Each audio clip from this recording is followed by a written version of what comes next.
மணத்தக்காளி குழம்பு வைக்க போகிறோம். வெந்தயம் போட்டுக்கலாம், கொஞ்சமாக சோம்பு போட்டுக்கலாம், வெடிச்சதும் கருவேப்பிலை போட்டுக்கலாம்,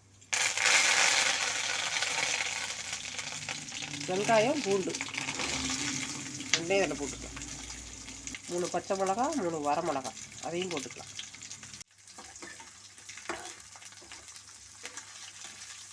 தக்காளியை போட்டுக்கலாம். அதில் கொஞ்சம் கல் உப்பு போட்டு மூடி வச்சிடணும்.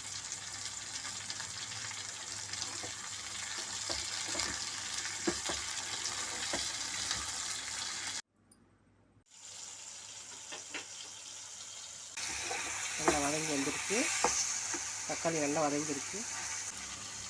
மஞ்சத்தூள் போட்டுக்கலாம்,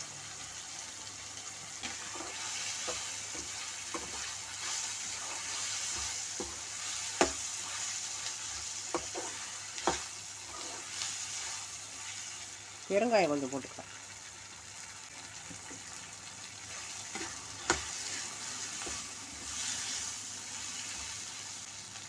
மணத்தக்காளி அதையும் கொட்டிக்கலாம்.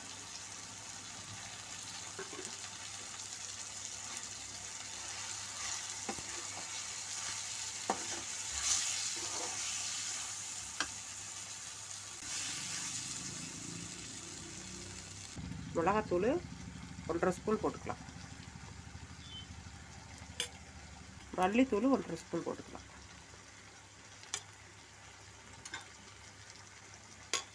ஒரு கலர் வைக்கலாம், இந்த பச்சை வாசம் போகிறது.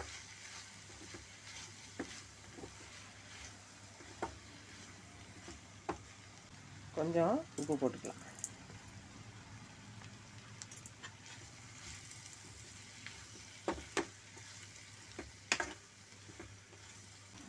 புளி கரைசல் ஊற்றிக்கலாம். அதில்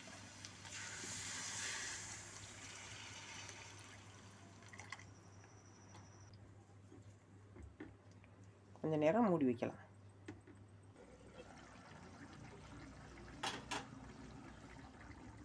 இந்த நல்லா வெந்து வந்துடுச்சு. இது மாதிரி இப்படியே சாப்பிட்டுக்கலாம். இந்த மாதிரி சாப்பிட்டாலும் நல்லாயிருக்கும். தேங்காய் பால் கொஞ்சம் ஊற்றுறேன் இதில்.